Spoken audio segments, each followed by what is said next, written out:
Hey guys, what is up, and I welcome each and every one of you to a new League of Legends video. So Poppy has finally been reworked, and I feel like a lot of people, especially now that she's on the live server, aren't really 100% sure on how to play her. Now whether we're talking about items and builds, or we're talking about runes masteries, maybe just even in general how to use her abilities and in what order. So hopefully this video will take care of all those questions. If you end up enjoying this video for whatever reason, please definitely hit that like button to show your support. But let's not waste any more time and move right into this Poppy guide. So let us first start things off by talking about some tips when it comes to laning with Poppy, particularly in the top lane. So of the two roles I think she should be played in, being top and jungle, I personally enjoy top a lot more, but jungling is also quite strong. But here are some really important things to remember with top lane Poppy. So the first and foremost, her passive is great when it comes to trading. Without question, it has solid base damage, and really it is your only ranged ability. So in my opinion, try to abuse this passive by hitting the enemy champion more often than using it on minions, unless you are being zoned out or you need a very quick and fast shield without any issues. So one really cool thing you can do is when the enemy minion caster, for instance, is low on HP, you can actually stand beside those enemy casters and zone out the person you're laning against, because whenever they come in for the trade or the CS, you can get the instant shield by attacking that one low HP minion, and it'll instantly help you win the trade because of the shield you just gained. But speaking of her passive, you can also bait out situations by throwing the passive on either the opponent or a minion, letting the shield drop on the ground, hopefully beside a wall, and bait the opponent thinking that they can freely walk over and destroy your shield, but in turn you just simply use your E ability on them to stun them against the wall and use your full combo. So speaking of combos and abilities, how do you want to really utilize her kit? Well, against a melee champion, because that's usually the easiest matchup,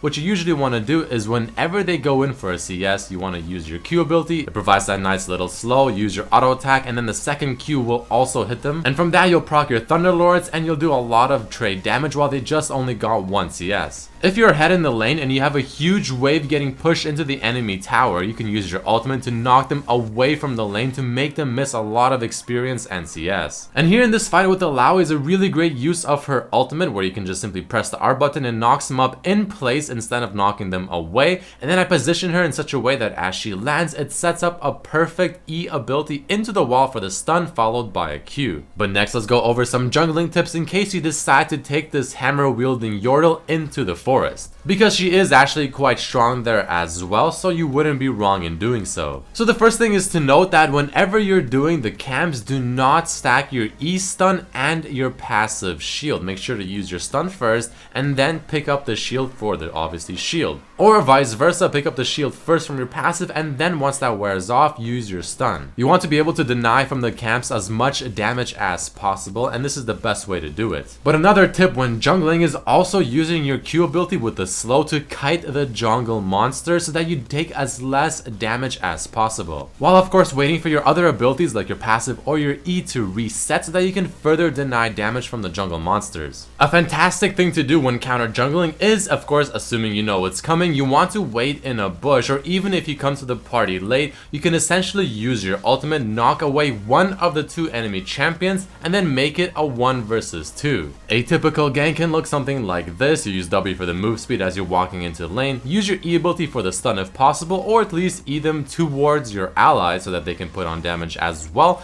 Q forward so that they have to walk through your Q while they're running away, of course auto attack in between, and then use your ultimate for the knock up straight up in the air, where you just tap the R button and then rinse and repeat. If possible, you want to save your W when you're on top of the enemy champion, assuming they have a dashing escape type ability to of course prevent it with the W. So those are the specific lane tips and tricks I have written down based on playing Poppy several games in a row. But let's talk about more tips regarding Poppy, just playing her in general, maybe mid to late game. So one thing I want to say with the W, though I feel like it is somewhat obvious, but just in case, is that not only does your W not allow people to use a dashing ability while they're within your W, but it doesn't let people use a dashing ability into your W from outside. Definitely don't forget that. But one of the best things to do with Poppy is that you can simply press the R button and let it go instantly for your ultimate to knock up the target in the same spot that they were initially at, similar to like an Alistair Q. It seems like most people think the Poppy ultimate is only used to knock people really far away, when in turn it can actually be used for quite the opposite,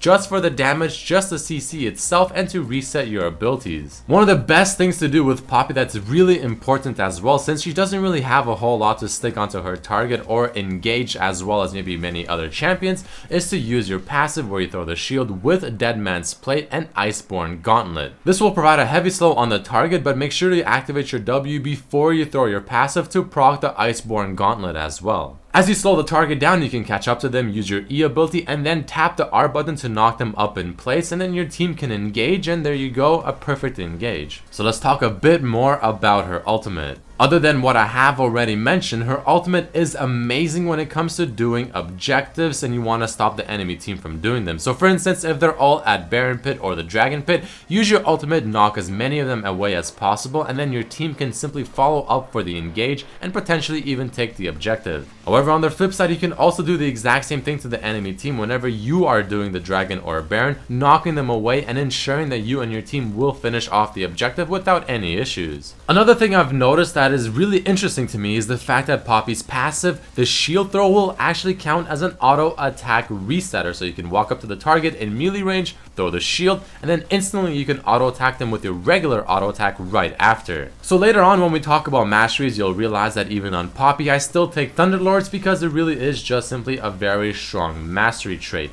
However, her E ability will count as 2 stacks towards her Thunderlords if you get the stun. So let's very quickly talk about what exactly are Poppy's strengths. What does she excel at? Well, her kit first of all works together very well, and she doesn't rely on winning the lane because she has so much CC and disruption that it doesn't really matter how strong you are as long as you are doing your job in the backline or protecting your backline. Regardless of how fed you are or how much you are feeding, her ultimate will always serve the same purpose, whether it's setting up a gank, setting it up for your team to engage, or knocking them away from an objective or just to disengage. Her W is a flat out counter to several champions like Lucian and Lee Sin. She has a decent engage like I mentioned earlier with the Iceborne and Deadman's with your passive for the slow, engage with the E, and then use your ultimate to knock up the target in the exact same place and let your team simply engage. The weaknesses of Poppy, however, I feel like is that her passive late game will not be doing as much damage as it might be in the laning phase or somewhere around mid game, but it'll still be quite strong. It really just depends on what kind of build you're doing on her. Her ultimate obviously will sometimes save the enemy team if you misuse it. The range on her Q sometimes feels very underwhelming to the point where you almost have to land another ability like your E in order for your Q to really do anything. Sticking on a target definitely can be a little difficult at times, which is where Iceborne Gauntlet comes in handy. And overall, her ultimate is not the hardest thing in the world to dodge, considering you see her channeling and winding it up for a few seconds. So what abilities do you max out on Poppy? Now this should be more or less self-explanatory, so I'm not going to waste too much time, but you want to max Q first and then your E, followed by W and ultimate whenever possible. So let's talk about the actual item builds and runes and masteries next. So first, starting things off with the runes and masteries. So regardless of whether I'm jungling or playing top, I've actually found that these masteries and these runes have worked for me for the majority of the games. One thing you can change with the runes is either maybe add some attack speed if you're jungling if you want, or switch out the reds with armor pen instead. But this honestly has been working out for me personally, so at least try this out, and if it doesn't work for you or you want to make some adjustments after that, feel free to do so. I still take Thunderlords even on jungle Poppy because the mastery is just simply way too overpowered at the moment to not take it. If it ends up getting nerfed, I will probably instead start taking Grasp of the Undying or Bond of Stone. So let's talk about items for top lane Poppy. So for each one, top and jungle, I'll have 2 different builds, and the first one for top lane being the standard build that I think is the most popular and probably overall just the best. So you can either start off with the longsword and potions if you feel like you want to be aggressive, or if you want to play the sustained and safe game, go for the corruption potion. But the core items are without question Black Cleaver, some sort of boots, whether it's defensive boots like Merc boots, offensive boots like maybe swiftness, or even armor boots. Dead Man's Plate is absolutely fantastic on her as well, and the Iceborne Gauntlet is also very strong for the sheen effect and the extra slow and stick potential. Another item I would highly recommend also picking up would definitely be the Randuin's Omen, Stereg's Gauge, and also the Maw of Malmortius. So this just works the best on Poppy, gives her everything she needs, gives her the tanky stats that she needs as well to be a disruptor, works with her passive and her W passive, and overall just fits her playstyle very well. But let's be honest, that's the boring build build. That's the snooze fest build. We wanted something more exciting, so you guys know I always like thinking of things like that. So here you go, boys and girls, the Poppy Assassin laning build. This is personally my favorite build to do because it just fits my playstyle and it really is a lot of fun. So you get the Youmu's, the Boots of Swiftness, to help you kite around and be a lot more mobile to land those E's even better.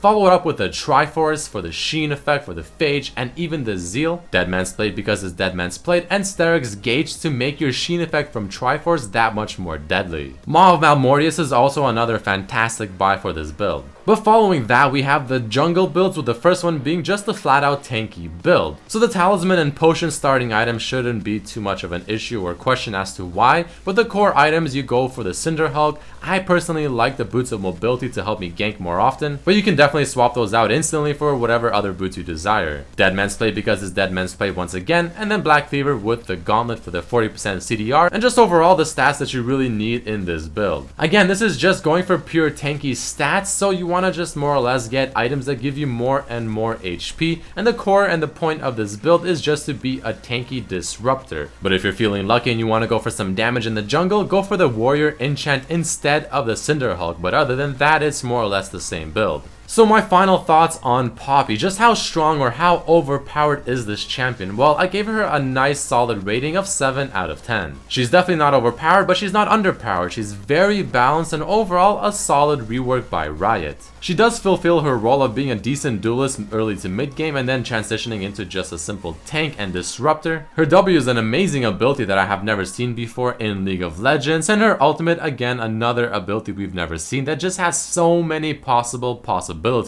However, Poppy, I've noticed, is that it's a little difficult to carry with her unless you go pure damage, and even then it's still somewhat difficult, so you will have to rely on your team. Sticking onto a target can be somewhat difficult as well. Her passive, especially if you go the Assassin build, is not going to scale super well, but it is very strong early to mid game. And if you lane against a ranged opponent top lane, well, good luck to you. But that is about it for this video, boys and girls. If you did enjoy this video or learn something new, please hit that like button to support me. Make sure to share this video with your friends if anyone else is wondering on what to do with Poppy and how to play her, or just they want to find out some more tips and tricks. Make sure to check out my other videos and subscribe if you haven't, and I'll definitely see you for the next one. Peace.